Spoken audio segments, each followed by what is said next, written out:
우리 노 목사님께서는 저희가 듣기로 이제 아버지 학교를 만드신 분으로 알고 있는데. 네. 95년도에. 95년도에. 네. 처음에 어떻게 아버지 학교를 만들게 저희들이 되셨어요? 브라질에 살고 있었는데 네.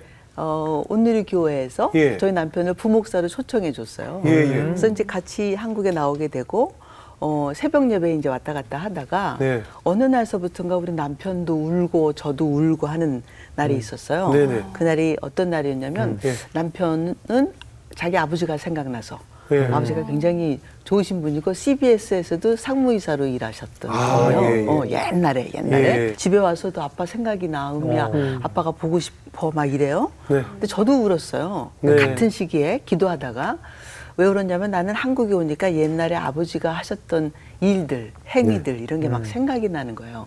때리고 부시고 뭐 이러셨던 거.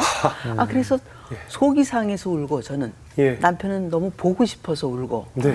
그러다가 기도하다가 제가 이제 환상 같은 걸 하나 봤어요. 네. 많은 무리의 아버지들이 이렇게 일어서서 주님 제가 아버지입니다. 아버지가 살아야 가정이 삽니다. 그 얘기를 이렇게 막 손가락 이렇게 하면서 하는 걸 제가 봤어요. 꿈에서요? 네, 꿈이 아니고 기도하다가. 기도하다가. 그래서 그 두 가지 그 언어를 가지고 아버지 학교가 시작이 된 거예요. 그때 시작됐군요. 네네. 그때 아니 그러면은 근데 약간 납득도 안 가는 게 아버님께서 천주교 신자셨고 이렇게 다니셨는데 네. 어쩜 그렇게 폭력적이고 막 이러셨을까? 그러니까 신앙이 생활화되지 않으신 분이죠. 어릴 때부터 가지고 있었던 성질, 화, 당신의 그렇죠, 사연 이런 것들이 옛사람이 신앙생활을 하는 거죠. 변화가 많이 없으셨어요. 아니 그러면 같이 이제 어쨌든 천주교셨는데 교회를 이렇게 넘어오셨습니다. 그러니까 그 공부를 하는 과정에 예. 거기에서 아시안 친구가 하나 있었어요. 예.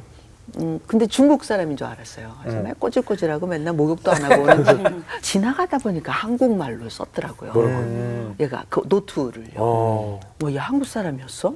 근데 걔가 입만 열면 교회가 되는 거예요. 그래서 뭐 문학의 밤이 있다, 뭐가 있다, 뭐 부흥회가 있다. 한인교회죠? 한인교회죠. 예. 그래서 자꾸 가자 그러는데 얘가 좀 잘생기고 깨끗하고 그랬으면 내가 가겠다 이랬을 거예요. 잠깐 남자입니까? 남자.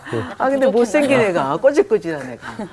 그래서 이제 손을 이렇게 손사래를 했죠. 나 안 간다고. 나 천주교인이야. 뭐 이렇게 얘기했었는데 엄마 아버지가 엄청 싸우신 날이 있어요. 크게. 그래서 제가 너무 화가 나가지고 집을 뛰쳐나왔죠. 오늘 탕 닫고 나왔는데 나왔더니 갈 데가 없는 거예요. 그 길바닥에 서가지고 눈물 줄줄줄줄 흘리면서 야 내가 나이가 지금 이거 21살 지금 그때는 야 지금 이 상황에서 내가 누구한테 전화할 사람도 하나도 없구나. 그러고 서갖고 기가 막혀서 서 있는데 그 걔가 무슨 오늘이 걔네 무슨 부흥의 날 아니야? 이런 생각이 갑자기 들었어요. 그래서 거기까지 이렇게 가봤죠. 걔네 교회라는 데까지 가봤더니 진짜 교회가 하나 있고 그 교회도 이렇게 보니까 사람은 많이 없는데 이렇게 걸어서 갈 데가 없으니까 이제 걸어서 이렇게 들어갔어요. 시간도 거진 다 된 것 같고서 들어갔어요. 그랬더니 그 꼬질꼬질한 애가 내가 들어오는 걸 보고 앞에서 막 손짓을 하면서 은미 왔냐고 막 좋아하고 막 이러는 거예요. 근데 그날 깜짝 놀란 게 어머 얘 목욕했네. 그래서 깨끗해 보였어요. 와이셔츠 입고 이렇게 까만 바지 입고 처음 봤어요. 목욕한 그 친구가 봤는데 앞에서 첼로를 키고 있더라고요. 그 첼로 키고 그다음에 3일 집회를 제가 매일 나왔어요. 그냥 첫날 갔는데 세상에 평생 이런 얘기 들어본 적이 없는 거예요. 너무 말씀이 나중에 알지만 말씀이 달다 뭐 이런 얘기 하잖아요. 너무 재밌어갖고 제가 좋은 얘기는 들어본 적이 없잖아요. 공부만밖에 하는 것밖에는 부모님 맨날 쌍소리 하는 것밖에 들은 적이 없는데 단어 하나하나가요. 살아서 내 안에 이렇게 막 들어오는 그런 경험을 했어요. 3일째 되는 날 하나님이 날 위해서 자기 아들을 십자가에 못 박여 죽였다. 그런 얘기를 하면서 하나님의 일이라고 하는 그 제목으로 임동선 목사님이라는 분이 말씀을 전했는데 지금도 하나도 안 잊어버리고 그 단어를 다 기억하고 있을 정도로 그 단어 하나하나를 제가 다 씹어 먹었어요. 그리고 영접하겠냐 하는 그런 순간이 있었는데 영접이 뭔지도 모르지만 하나님이 날 위해서 자기 아들을 죽였대. 난 우리 엄마, 우리 아버지 날 위해서 해주는 게 아무것도 없는데 하나님이라는 분이 뭘 하셨대. 내가 성당 다니면서 하나님은 알잖아요. 네. 근데 아들이 죽었다는 얘기 들어본 적도 없어. 아, 그래요? 근데 맨날 뭐 십자가에 달린 분이 그분이 예수라는 건 알겠는데 왜 죽었는지 맨날 생각한 채 왜 죽었지. 그렇게 가르쳐 준 적도 없고 천주교에서 배운 안 적도 가르쳐줍니까? 없고. 아니 가르쳐 줬겠죠. 근데 아, 내가 근데 못 관심이 들리지 없으니까. 않았고. 힘이 없고 잘 그걸 모르- 들을 에너지도 없고 그냥 가서 앉아 있는 거야. 쉬러 온 거야. 아, 그렇지. 이 교회에 쉬러 오는 사람들이 있어요. 안 들려 하나도. 야, 뭐 이런 사람들 있잖아요. 그러다가 그날은 제가 말씀을 듣고 일어나서 영접을 했는데 네. 내가 죄인이어서 영접을 한 게 아니고 네. 하나님이 뭐 날 위해서 뭘 해줬다니까 영접한 네. 거예요. 그러니까 뭐 날 죄인이라고 얘기했었으면 내가 뭔 죄인인데 내가 부모 네. 위해서 그래, 이고생하고 있네. 이고 생고생하고 내가 네. 욕을 한다 뭐 눈 한 번 지켰던 적이 없는데 내가 내가 뭔 잘못을 했는데 이렇게 했을 거예요. 네. 그러니까 하나님이 참 재밌으신 분이에요. 그렇게 얘기를 한 것은 안 들리고 예. 날 위해서 죽었다는 얘기만 들린 거야. 그래서 일어나서 영접을 하고 새벽 예배 3번, 저녁 예배 3번. 그래서 내가 예수를 영접하고 마지막 날 들어갔더니 아버지가 술이 이만큼 채셔가지고 아주 뭐 들어오자마자 신발 벗어서 네. 쓰리바로 얻어맞았어요. 시큰 얻어맞았는데 그렇게 때리면서 저희 아버지가 교회 가지 말라는 얘기를 하셨어요. 그래서 제가 얘기했죠. 종교는 자유라고 하는데 아버지 나는 예수를 믿겠습니다. 예. 입으로 선포하셨네요. 제가 선포를 이렇게 한 거야. 처음. 그랬더니 우리 아버지가 너무 화가 나가지고 다른 신발 벗어갖고 이제 또 막 얻어맞고 네. 얻어맞고 방 안에 들어가서 무릎을 꿇고 처음으로 이제 기도를 했어요. 그동안에 기도 되게 많이 했습니다. 천주경, 성모성, 영광송 10,000번씩 외우고 그런 거 다 했어요. 부모님 싸우지 않게 해달라고. 그게 제목이었는데 무릎을 꿇고 기도를 하면서 또 하나님 불러놓고 이제 내가 하고 싶은 말 한 거죠. 하나님 저 은철이하고 결혼하게 해주시면 제가 하나님 일 할게요. 잠깐만, 은철이가 그 아까 그 씻었던. 네. 예. 걔예요, 걔. 예. 제가 예수를 영접해보니까 얘가 너무 괜찮은 애인 거예요. 얘가 이렇게 중요해서 나한테 자꾸 그렇게 얘기했구나. 그게 그래서 이제 그때 눈이 성령의 콩깍지죠. 네, 네. 성령의 콩깍지. 콩깍지 딱 네. 끼고 얘가 너무 멋있어 보여가지고 이제 얘하고 결혼해야 되겠다. 뭐 연애하겠다는 말도 해본 적이 없는데 네. 그냥 내가 그냥 이렇게 결정을 하고 이제 기도를 하게 됐고 네. 우리 엄마가 또 사연이 있는데 자기가 좋아하는 남자하고 결혼한 게 아니라 동네 깡패하고 결혼한 거예요. 우리 아버지가 깡패짓 하는 사람이었는데 자기가 이제 한 30이 다 돼가니까 결혼을 해야 되겠다는 네. 생각에 지금까지 놀던 여자하고는 결혼할 수 없잖아요, 남자들이. 네네. 그러니까 이제 참한 여자를 동네에서 하나 구한 거예요. 예. 딱 살펴보니까. 그냥 구하면 구해집니까? 근데 우리 아버지가 찍은 거지. 아, 그냥? 19살짜리, 10살 차이가 나는 와. 19살짜리 하나를 딱 찍고 저 어떻게 쟤하고 이제 결혼할 예. 것인가 고민을 하룻밤 했대요. 암만 생각해도 뭐 자기가 뭐 돈이 있어 뭐가 있어 아무것도 없으니까 이 방법밖에 없다. 그리고 딱 가서 그 어머니 되시는 분 앞에 홀어머니인데 딱 앉아가지고 칼을 방바닥에다 딱 꽂았대. 그리고 하는 말, 당신 딸 안 주면 다 죽여버리겠다. 그렇게 얘기를 했다는 거예요. 그러니까 와. 이제 이 어머니가 너무 놀래가지고 진짜 주면 안 되는 거야. 협박하는 거 아니에요? 동네 사람들, 동네의 집안 어른들을 불러다가 이 동네 깡패 그 도씨가 와가지고 우리 딸 달라요. 안 주면 죽여버리겠다는데 이 어쩜 줬어? 하고 의논을 하셨는데 그 동네 어른들이 그 깡패 도씨가 누군지를 아셨나 봐요. 예. 에이, 죽인다면 죽이지. 도씨가 죽인다면 죽인다. 막 이러는 거예요. 예. 그래서 결혼을 시키게 된 그런 상황인 거예요. 아. 그래서 우리 엄마가 얼떨결에 미치겠다. 결혼을 또 하시게 된 상황이라 하나님이 그걸 알고 계시잖아요. 네. 그러니까 우리 엄마는 그 은철이가 우리 집에 찾아와서 저하고 연애 안 해봤어요. 뭐 우리 결혼하자 이런 말도 해본 적이 없는데 걔가 와서 우리 엄마를 만나서 하는 말, 어머니 제 어머니가 돼주세요. 저 은미하고 결혼하게 해주세요. 이렇게 얘기를 했대요. 그 이야기를 그냥 스쳐 지나갈 수가 없었던 게 저를 부르자마자 물어보시더라고요. 너 교회 다니는 것 때문에 내가 이렇게 아버지하고 싸우면서 아버지 한국까지 가고 난리를 치면서 이렇게 너 교회 다니게 해주고 있는데 너 교회 가서 연애하나! 소리 팍 지르시는 거예요. 그래서 다리 몽둥이 이제 부러뜨리겠다 막 이렇게. 그래서 내가 무슨 언제 엄마 연애할 시간이 어디 있어서 네. 교회 갔다가 10분도 안 걸리는 거리에 돌아오면 집인데 내가 언제 연애했어요? 그런데 엄마 나 은철이 아니면 결혼 안 할 거예요. 내가 하나님 앞에 기도했어요. 은철이하고 결혼하게 해달라고. 예. 이렇게 얘기한 거예요. 그러니까 우리 엄마가 이 뚜껑이 딱 열렸지만 뿅 가신 거야. 네. 결혼 시켜줘야 되겠다. 그래서 약혼을 해주셨어.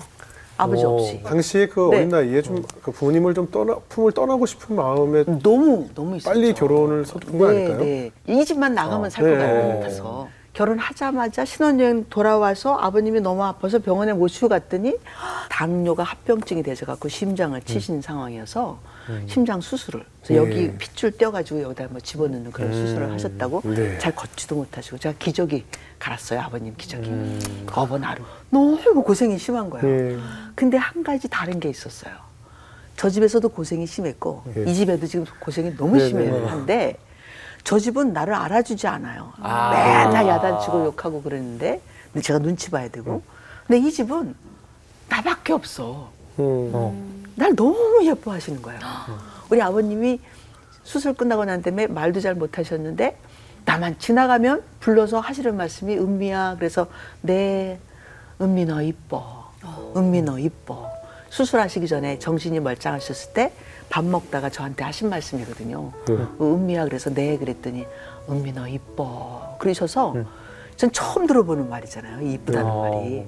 밥 먹다가 눈물이 나갖고 이거 어떻게 할 수가 없어서 일어나서 화장실 가갖고 제가 거울을 쳐다봤다니까요. 진짜 예쁜가? 처음으로 나도 예쁘구나 그런 생각을 한 순간이었어요. 네. 그게 지금까지도 하나님 절 예뻐하시겠죠. 네. 근데 은미 너 이쁘다라는 그 음성이 우리 아버님 음성으로 들어요. 하나님은 아버님 음성은 닮았어. 아버님도 울고 나도 울고 그러는 건데 네. 그게 날 살렸죠. 아. 다른 어떤 거 뭐 고생 이런 거는 뭐 어디 가서도 고생할 수 있고 부모 만나서도 고생하는데 남을 만나서 왜 고생을 안 하겠어요? 네. 근데 그게 너무너무 행복한 거예요. 예. 네. 근데 아무리 뭐 시부모님들이 좋아도 왜 시월드잖아요. 시부모님이니까 뭐 가끔 이렇게 살다 보면 좀 부딪힐 일도 있고 또 네, 네, 지금 네. 제가 보니까 목사님은 약간 성격적으로 여긴 이 시댁 식구들은 보니까 동글동글한 게 그냥 술에 술 탈든 물에 물 탈든 뭐 이렇게 하는 성격이고 네, 네. 딱딱 좀 철저하신 분 맞아요. 같아서 네. 저도 이런 쪽이라서 후자 쪽이 약간 부딪힐 면이 있거든요. 왜냐면 우리가 볼 때 답답하거든요. 네, 예, 네. 동글동글한 사람은 답답하잖아요. 맞아요. 예, 아무래도 부딪히는 면이 있지 않았을까 싶어요. 부딪혀도 제가 그렇게 살다가 보니까 루마티스 관절염이 어느 날 갑자기 이제 생긴 거예요. 그래서 루마티스 관절염으로 하나님이 딱 치셔갖고 침대에 누워놓으셨는데 내 생각에는 이해가 되지 않는 거죠. 난 나처럼 열심히 산 사람이 없는 것 같은데. 정말 16살 때부터 일하시면서 그렇죠. 아니 그 전에도 네, 고생 많이 한국에서도 하셨잖아요. 우리 집에서도 나 혼자 눈치쟁이로 이렇게 얼마나 애쓰면서 애를 볶아가며 살았겠어요. 아 근데 내가 왜 그래도 하나님은 날 좀 세이브 하셨어야 되는 거 아닌가 말이죠. 근데 이제 루마티스 관절염에 걸려서 이제 누워 있는데 딱 누운 지 한 2, 3일 됐을 때예요. 네. 이틀인가 3일째 됐을 때인데 배가 너무 고픈 거예요. 오. 그래서 남편을 불렀어요. 예. 여보, 우리 뭐 좀 먹어야 되는 거 아니야? 그 말도 잘 안 되는 게 이게 앞관절까지 와가지고 이게 입이 안 벌려지는 상태인데 여보, 우리 뭐 좀 먹어야 되는 거 아니야? 그랬더니 우리 남편이 은미야, 난 괜찮아. 나는 안 괜찮은데. 본인 입장에서 생각했구나. 답답하네요. 네. 정말 답답한 사람이에요. 그런 면에서는요. 나쁜 의도는 아니었을 것 절대로 같아요. 아니란 게 아니, 문제예요. 다 알지 아니 뭐. 나쁜 의도야야 뭐 야단이라도 쳐보지. 네. 나쁜 의도가 아니라는 게 항상 이게 문제인 거예요, 이 사람. 눈치 없죠? 네. 눈치 너무 없어요, 너무 없어. 그러니까 진짜 없나 네, 보네요. 네.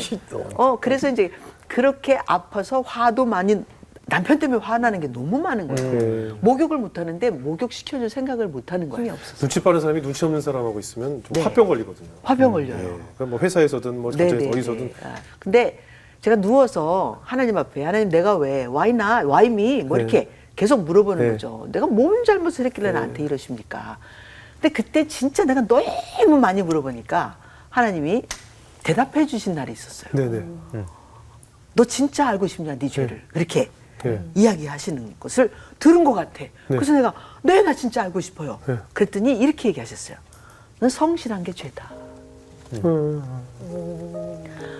그 말을 듣고 처음에는 이해가 잘 안 됐는데 가만히 그 말을 생각해 보니까 맞아. 난 특별하게 뭐 사람을 죽이거나 뭐 내가 뭐 눈도 부릅뜨지 않는 애고 사람이 아무리 뭐라 그래도 내가 가만히 이렇게 있는 애인데 속으로 지은 죄를 얘기하자면 내가 부모님도 죽여봤으니까 그건 할 말이 없지만 그럼에도 불구하고 하나님 그런 상황에서 그런 생각 한 번도 안 해보는 사람이 어디 있습니까? 라고 난 얘기할 것 같은데 내가 짓는 죄를 가만히 돌아보니까 난 성실해서 짓는 죄가 제일 많아요. 사람들이 부목사인데 혹시라도 종이를 안 줍고 그냥 지나가. 네. 아니 헌금까지 월급으로 줘가면서 모범이 되라고 당신 그런 거 아니야? 아니 왜 지나가는데 거기 휴지가 있는데 왜 안 주소? 이게요. 그 사람한테 말 안 해. 그렇지, 그렇지. 내 속에서 이게 죄가 너무 많은 거예요. 맞아. 응? 좀 느린 사람들 못 견디는 거예요. 저랑 너무 똑같으시다. 아니 왜 저렇게 느려? 그 휴지는 보이는 사람 눈에만 보인다니까. 네. 그 사람 눈에는 안 보여서 그런 거예요. 예. 그것도 뭐 그 다음에 스케줄이 있으면 빨리빨리 해야 될 생각을 안 하고 나랑 똑같다. 아니 왜 그렇게 느려 터져서 뭐 지금 이렇게 왜 그러는 거야? 나도- 이런 거예요. 저도 그걸 못 봐요. 정신이 없는 거예요. 그래서 그 다음 순간에 뭐가 있으면 우리는 뭐 자면서도 막 계획을 해서 몇 네. 시간 이렇게 5분 단위로 막 이렇게 계획을 예. 해놓는데 왜 저러지? 그래서 이게 성실한 게 죄구나. 그러고 나서 또 보니까 나는 무교였어도 성실했고 나는 불교인이었어도 성실했고 아마 나는 힌두교인이었어도 내가 성실했을 거다. 이건 예수 그리스도로 말미암아 이루어진 게 아니니까 이거 죄구나. 이게 죄인이구나. 옛사람 나 이제 발견했다. 나의 옛사람이 뭐냐라고 물어본다면 성실한 게 옛사람이구나. 그렇게 이제 내가 나를 깨닫게 된 거죠. 그 이후서부터 제가 하는 가정 사역의 전반적인 방향이 다 바뀌었어요. 이게 고쳐지는 게 아니구나. 그렇죠. 고치는 게 아니죠. 이게 고칠 수 있는 게 아니구나. 그렇죠. 이게 무슨 힐링이라는 단어는 이게 우리가 자기 편하자고 지금 이게 수딩을 하자고 지금 이렇게 만들어 놓은 단어구나. 이게 아니고 이게 죽여버리는 거구나. 그렇죠, 그렇죠. 옛사람 죽이고 새 사람 태어나는 거구나. 그래서 그때부터 이제 알게 됐고 아버지 학교도 그때 시작을 할 때는 만약에 그런 과정을 다 거치지 않고 만약에 아버지 학교를 했으면 아마도 이렇게 사연 덩어리로 아마 뭐 치유 뭐 이런 것에 막 중심을 뒀을 수도 있는데 아버지라고 하는 존재를 하나님 앞에서 깨닫게 된 거예요. 이 아버지라고 하는 그 중요성이 너무 큰 거예요. 아버지가 가정 안에서 어떻게 라인을 긋고 있어야 되고 기둥이 돼야 되고 아버지는 다른 거 안 해도 돼. 정말 좋은 기둥으로 딱 좋은 바닥으로 딱 이렇게 좋은 지붕으로 딱 골격만 딱 가지고 계시면 이게 아버지구나. 이렇게 되는 거구나. 그 아바의 아부를 깨달은 거예요. 그래서 이제 아버지 학교가 그렇게 해서 이제 만들어지게 된 거죠. 마지막 꿈 하나가 네. 자녀 학교 만드는 거예요. 아들 학교.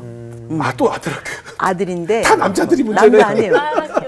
왜냐하면 중요하네요. 예수 그리스도라는 아들. 네네. 그 아들이 되는 게 중요하기 때문에 그렇죠, 그렇죠. 할아버지, 아버지 이제 아들 만들면 아마 그러네요. 저는 죽어도 되지 않을까 생각합니다. 어떻게 보면 아들이 커서 아버지가 되고 할아버지가 되니까 그럼요. 이 어릴 때 네. 좋은 환경 속에 가정을 좋은 아버지가 가르쳐야 될 수 돼요. 있게끔 맞아요. 교육을 시켜야 하니까 맞아요. 이미 이렇게 생겨버린 성질을 바꾸기 어렵잖아요. 너무 아버지, 어렵죠. 할아버지 돼서는. 그렇죠. 좋은 자녀 학교가 꼭 필요할 것 같습니다. 네. 앞으로 저희도 위해서 기도하겠습니다. 감사합니다. 오늘 귀한 가지 고맙습니다. 감사합니다. 감사합니다.